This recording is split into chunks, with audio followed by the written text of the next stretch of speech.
Seja bem-vindo ao Trabalho em Revista, uma produção do Tribunal Regional do Trabalho de Mato Grosso. Vamos aos destaques. Empregador não é obrigado a fazer um contrato com o empregado. Assinar a carteira do empregado é suficiente para formalizar a relação de trabalho. A importância dos exames admissionais, periódicos e demissionais. Consegue tanto proteger o empregador e o funcionário também fica sabendo do seu atual estado de saúde. E a entrevista em estúdio fala sobre alguns benefícios da ergonomia no ambiente de trabalho. Tudo isso e muito mais agora no Trabalho em Revista.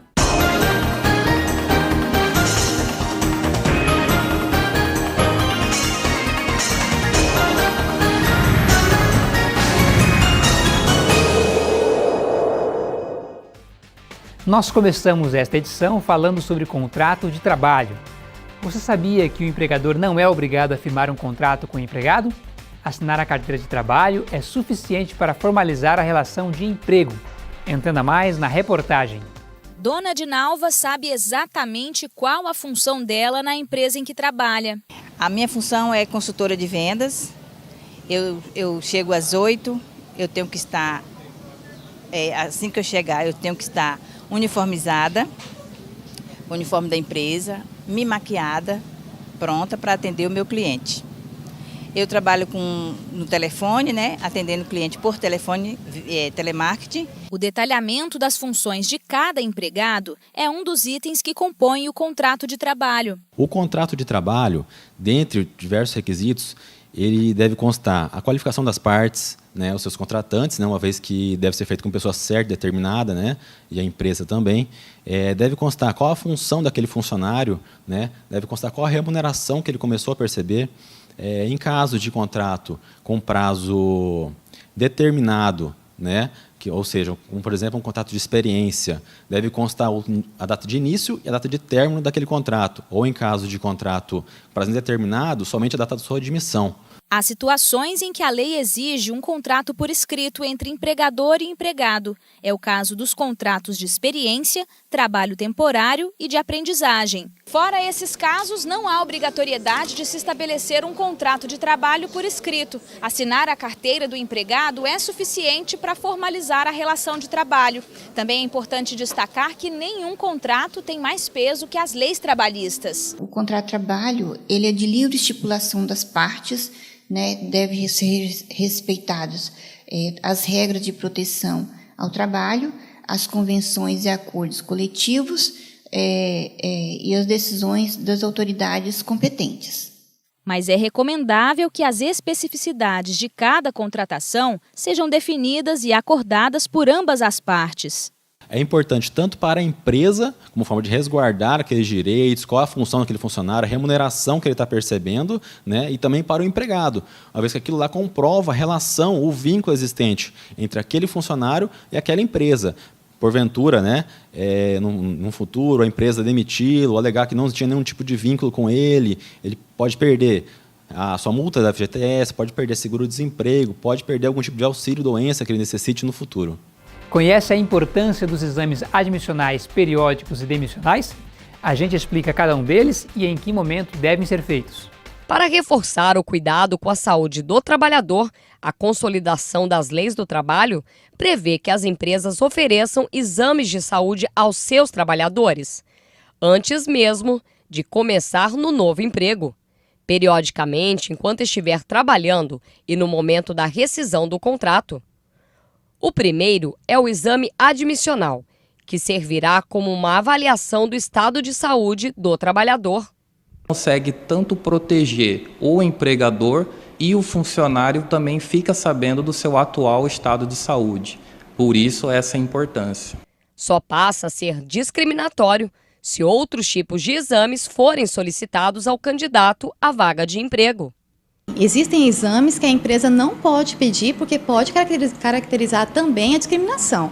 Por exemplo, na contratação de uma mulher, ela não pode, no pré-requisito, no exame admissional, pedir o exame de gravidez. Isso é discriminação. Pedir exame de constatação de AIDS é discriminação. Então, existem exames, sim, que não podem ser pedidos, que caracteriza, sim, a discriminação. Durante o tempo em que estiver na empresa, devem ser realizados exames periódicos, feitos em intervalos conforme o tempo de atuação, a idade ou o tipo de serviço desempenhado, e serve como uma espécie de preventivo para a saúde do funcionário. Até mesmo para assegurar o funcionário, né, e o bem-estar dele e também para a própria empresa, né? É muito importante. Nesse exame periódico, caso constatado algum problema de saúde, outras avaliações podem ser feitas. A empresa ela não é obrigada a ficar com a pessoa, mas nada impede dela estar remanejando essa pessoa para uma função em que ela possa exercer com maior aptidão. Já o exame demissional é feito quando o funcionário é desligado da empresa, mas deve ser realizado antes da homologação da rescisão, pois ele serve para confirmar se a saúde do trabalhador foi preservada ou não durante esse tempo. No exame demissional, o médico do trabalho ele consegue detectar qualquer alteração física que aconteceu com esse funcionário durante o período que ele esteve nessa empresa trabalhando. Então, com base no exame admissional, ele consegue comparar com o exame demissional e detectar a evolução clínica, física desse funcionário e consegue proteger tanto o empregador quanto um funcionário com relação a alguma doença do trabalho ou alguma outra doença associada durante esse período que ele esteve trabalhando. É através do exame demissional que o trabalhador recebe o atestado de saúde ocupacional. Com ele, o trabalhador é liberado para assumir um novo emprego. Vamos para um rápido intervalo e daqui a pouco a gente volta para mostrar os principais fatos que marcaram a Justiça do Trabalho nesta semana. A gente também comenta sobre o que rolou de melhor em nossas mídias sociais.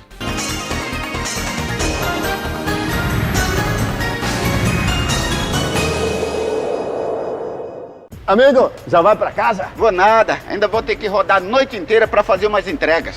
Rapaz, vê se para pra descansar, hein? Porque dirigir o dia e a noite inteira cansa o motorista. Eu não canso à toa, ainda aprendi uns truquezinhos aí pra tapear o cansaço. Deixa comigo.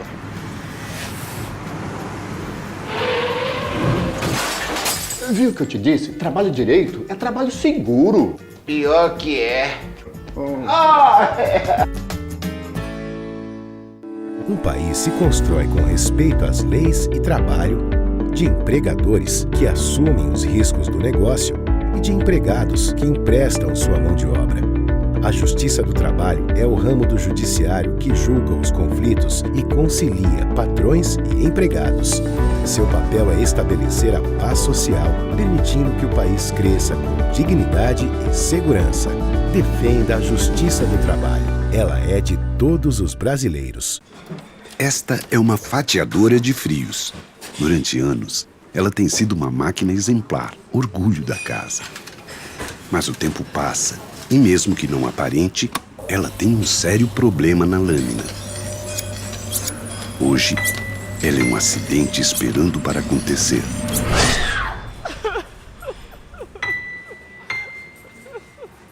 Programa Trabalho Seguro. A prevenção é o melhor caminho.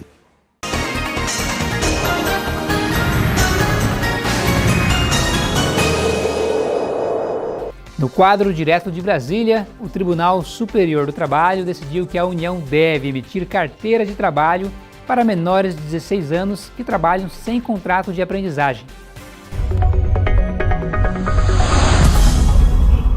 A decisão atende pedido do Ministério Público, depois que o Ministério do Trabalho se negou a emitir a carteira de trabalho e previdência social de um adolescente de 15 anos contratado por uma microempresa.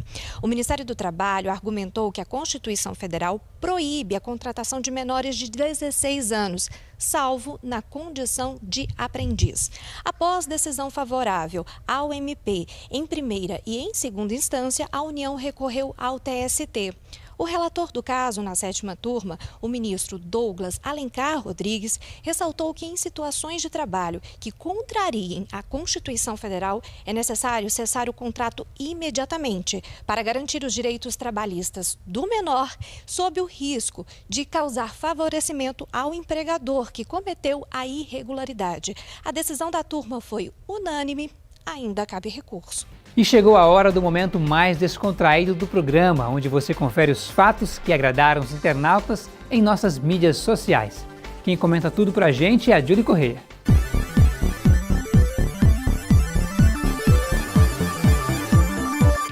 Olá, Zequias! Eu voltei para falar dos posts mais legais das nossas redes sociais. Se você quer aprender sobre direitos e deveres trabalhistas de um jeito descomplicado, está no lugar certo. Hoje vamos falar sobre auxílio alimentação. Você sabe quando é considerado salário e quando é considerado apenas um benefício? Quem traz as informações é o Cris. Olha só, o recadinho dele, reiterando o direito, é muito bacana. Vale alimentação hoje, vale alimentação amanhã, vale alimentação para sempre. Se a empresa paga o benefício e desconta o valor do empregado como contrapartida, não é considerado salário. A empresa paga o vale alimentação, seja em dinheiro ou mesmo em cesta básica, sem exigir nada do empregado em troca. Não há desconto na folha, então é salário. No link deste post na nossa página você encontra todos os detalhes sobre o entendimento do Tribunal Superior do Trabalho. Foram mais de 200 curtidas e tantos comentários que ficou difícil escolher um. Mas a Babi se declarou: "Eu adoro essa página". Que bom, Babi! Ficamos muito felizes por isso. Agora vamos falar de algo muito sério, que virou um dos principais assuntos nas redes sociais das últimas semanas: assédio sexual. Aqui vamos falar dessa prática no ambiente de trabalho. O post deixa bem claro: assédio sexual no trabalho dá cadeia e a vítima tem direito à indenização por danos morais. Essa conduta, para os desavisados, é crime e dá até 2 anos de cadeia, segundo o Código Penal Brasileiro. O post bombou com as hashtags "mexeu com uma, mexeu com todas". Foram mais de 130 compartilhamentos. A Maria disse: "Com certeza, assédio e maus tratos caminham juntos". Isso aí, Maria, você tá ligada. E você, já sabe tudo sobre a Justiça Trabalhista? Aproveite para aprender mais e curta agora mesmo a nossa página do TRT Mato Grosso no Facebook e siga a gente no Instagram. Assim você fica sempre conectado com a Justiça do Trabalho. É com você, Zequias. Obrigado, Julie. Fique por dentro agora do que aconteceu na Justiça do Trabalho com o Giro da Semana.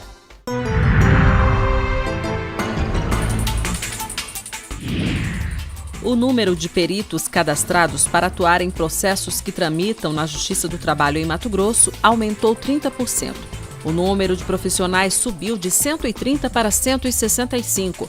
Mesmo com o crescimento, algumas áreas ainda apresentam carências, como a área médica nas especialidades de oftalmologia, ortopedia, otorrinolaringologia e psiquiatria. As regiões com mais deficiências são as varas do trabalho dos municípios de Tangará da Serra, Cuiabá, Alta Floresta, Barra do Garças e Alto Araguaia. Os profissionais interessados devem apresentar o requerimento de habilitação na Coordenadoria de Apoio à Execução e Solução de Conflitos, que fica localizada no Fórum Trabalhista de Cuiabá, no complexo sede do TRT, das 7h30 da manhã às 2h30 da tarde. A Vara do Trabalho de Sorriso voltou a funcionar normalmente na última segunda-feira, dia 17, após ficar fechada por 12 dias. A unidade precisou passar por serviços de reforma, reparo e de limpeza por causa do princípio de incêndio provocado por um artefato jogado por uma das janelas do prédio na madrugada do dia 5 de abril. A unidade foi totalmente pintada e teve a parte elétrica revisada. Vários equipamentos de informática precisaram ser substituídos. Apesar de ainda estarem sendo feitos trabalhos de reorganização, o atendimento ao público na unidade já é realizado normalmente. O advogado de um motorista cometeu um erro na hora de preencher os dados para iniciar um processo na Justiça do Trabalho. Ele errou ao cadastrar as informações no processo judicial eletrônico e acionou uma empresa de construção civil que não tinha nenhum vínculo com o trabalhador. As consequências desse descuido foi a citação da empresa errada, que precisou constituir advogado para se defender. Esta empresa utilizou uma reconvenção que possibilita ao réu processar quem o acionou na justiça. O juiz da primeira vara do trabalho de Sinop, William Guilherme Ribeiro, atendeu ao pedido e condenou o trabalhador e seu advogado a pagarem R$ 3.500 de indenização por perdas e danos. E no próximo bloco, a jornalista Aline Cubas recebe a fisioterapeuta Lilian Garcia. Ela fala sobre alguns benefícios proporcionados pela ergonomia aplicada ao ambiente de trabalho. Não saia daí, que a gente volta já.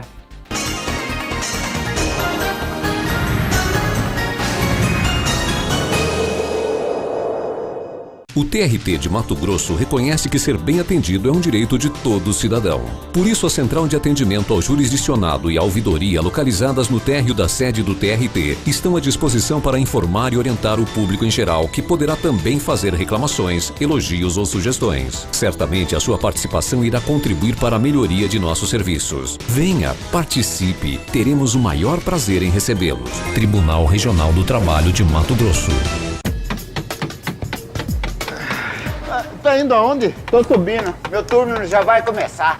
Cadê o capacete, o óculos, a luva? Cadê o cinto de proteção? Larga de ser chato, rapaz. Esse troço me atrapalha, me aperta e não consigo trabalhar. Ó, dá licença que eu já tô atrasado. Eu te falei, trabalho direito é trabalho seguro. Pior que é. Um país se constrói com respeito às leis e trabalho, de empregadores que assumem os riscos do negócio e de empregados que emprestam sua mão de obra. A Justiça do Trabalho é o ramo do judiciário que julga os conflitos e concilia patrões e empregados. Seu papel é estabelecer a paz social, permitindo que o país cresça com dignidade e segurança. Defenda a Justiça do Trabalho. Ela é de todos os brasileiros. Descobri que eu posso ser quem eu quiser. Um super-herói e um astronauta. Posso conhecer a Lua e o fundo do mar no mesmo dia. E às vezes, o que dá medo nem sempre é tão assustador assim. E que nada é mais importante do que ter amigos e família. E sei que amanhã é mais um dia cheio de novas descobertas. Mais de 3 milhões de crianças no Brasil não têm direito à infância. Toda criança merece ser criança.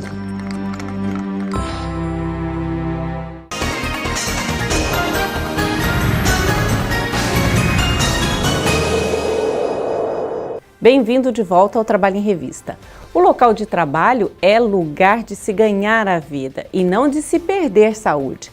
Pensando nisso, a gente conversa agora com a fisioterapeuta Lilian Garcia. Lilian, obrigada pela sua presença aqui. Como manter a saúde no local de trabalho? Olá, obrigada a vocês pela oportunidade de estar vindo aqui falar a respeito de como a gente manter a saúde, ganhar qualidade de vida no ambiente de trabalho. Com o avanço da tecnologia, a evolução da informática, a gente teve algumas mudanças no cenário dos processos de trabalho.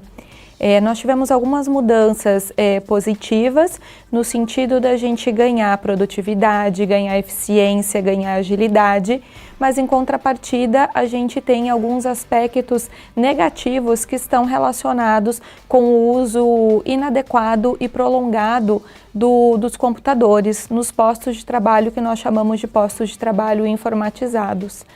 Queria que você desse exemplo, Lilian, assim, desses malefícios, assim, o que pode acontecer e o que vocês, profissionais dessa área, já encontram? Então, quando a gente se depara com um posto de trabalho informatizado, o que a gente vê como malefícios é a permanência por muito tempo na posição sentada, na manutenção de uma postura estática, muitas vezes uma postura inadequada durante toda ou a maior parte da jornada de trabalho.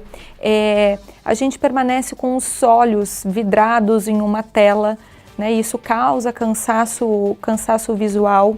E além disso, a gente tem o problema de dores musculares por uma manutenção de uma postura inadequada. Vocês já observam isso, Lilian, em gente jovem, quem está começando nesse ambiente informatizado?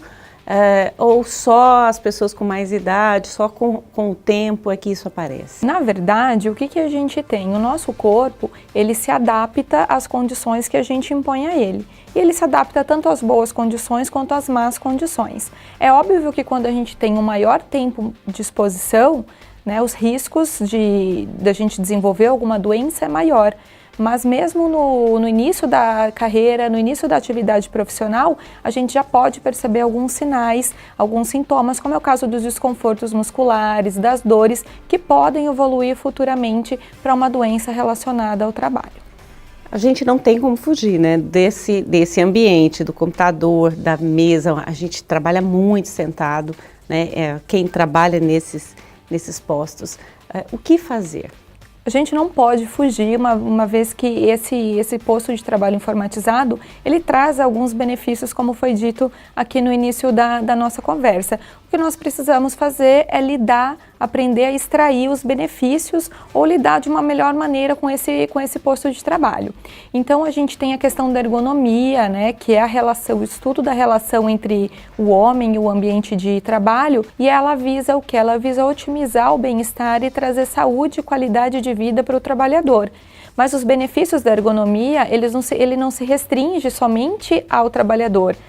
Ele se estende ao empregador também, que com isso ganha um servidor mais disposto, mais saudável, que vai produzir mais. Então a gente observa esse aumento da produtividade quando a gente tem trabalhadores mais satisfeitos e saudáveis. Na prática, Lilian, quando a gente fala ergonomia, a gente está falando o quê?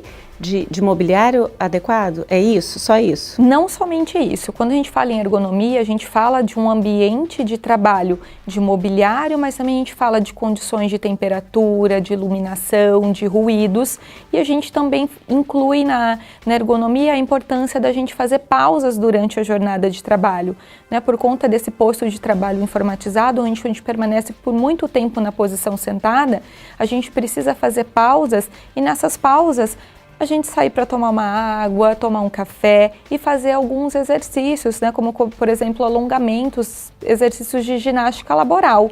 As empresas que já têm esse serviço, né, já veem os benefícios disso na saúde dos seus servidores, e as empresas que não têm podem incluir esse trabalho nas suas empresas, e os próprios servidores, os próprios trabalhadores podem fazer também esses alongamentos por conta própria.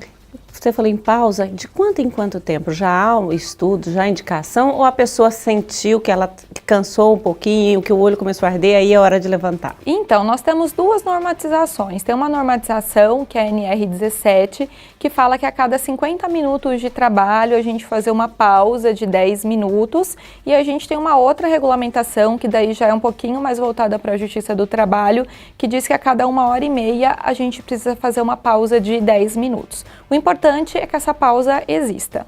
E essa pausa, como você falou, tomar uma água e tal, não é para ficar no celular mandando mensagem de olho vidrado no celular, né? Exatamente. Quando a gente fala em pausa, é para deixar o ambiente de trabalho, é para levantar da posição sentado, porque às vezes a gente deixa o monitor e permanece sentado olhando para o celular. Então isso, na verdade, não é uma pausa. Sobre a ginástica laboral, que você estava falando dos benefícios não só para o trabalhador, mas para o empregador também, mas os locais pequenos, onde tem uma pessoa trabalhando duas, e aí você sugeriu que a própria pessoa possa fazer algum tipo de movimento e tal. Onde que ela encontra isso? É fácil encontrar na internet, dicas? Isso, na internet a gente encontra com muita facilidade exercícios, dicas, né, de movimentos para se fazer a ginástica laboral. Ao contrário do que algumas pessoas pensam, a gente não precisa de muito espaço para fazer a ginástica laboral. A gente pode fazer ela utilizando a nossa própria cadeira do posto de trabalho, ela pode ser feita por qualquer pessoa. Lilian, a gente está agora, nesse mês de abril, com datas importantes relacionadas à saúde, à questão da movimentação, de deixar o sedentarismo. Queria que você falasse um pouquinho para quem está nos ouvindo a importância, você que é fisioterapeuta, de se movimentar, de se manter em movimento. Isso, agora no mês de abril nós comemoramos 2 datas importantes, né, no segmento da saúde, que é o Dia Mundial da Atividade Física e o Dia Mundial da Saúde, que são 2 datas que foram instituídas pela Organização Mundial da Saúde para a gente combater o sedentarismo e também para a gente pensar um pouquinho mais na nossa saúde. E lembrando que a saúde não é só ausência de enfermidade, né? Ela engloba várias outras coisas. E o tema da Organização Mundial da Saúde este ano, para o Dia da Saúde, é a depressão. E uma das formas de se combater a depressão é a realização de atividade física, né? Então acaba que essas 2 datas elas se complementam. E a gente está propondo, né, para os trabalhadores, para os empregadores, que durante o mês de abril tragam iniciativas de incluir no trabalho ações voltadas ao combate do sedentarismo. Muitas empresas, né, Lilian, fazem campanhas, fazem entre os seus próprios trabalhadores, de fim de semana, de aproveitar, de fazer caminhadas juntos, estabelece essas ações. Isso é uma forma também de deixar o sedentarismo? Isso é uma forma de deixar o sedentarismo, isso é uma forma de incentivar a busca por uma vida mais saudável e, consequentemente, a gente vai ter os reflexos dessa vida saudável no nosso trabalho também. Para uma vida inteira. Exatamente. Muito obrigada, Lilian Garcia, fisioterapeuta, por todas essas informações. E assim a gente termina o nosso programa desta semana, mas você pode revê-lo a qualquer momento na página do TRT na internet, no link vídeos ou no YouTube, no endereço que aparece aí no seu vídeo. Aproveite para curtir o Facebook, o Twitter, o Instagram do Tribunal e assim ficar bem informado sobre a Justiça do Trabalho em Mato Grosso. Obrigada e até o próximo programa.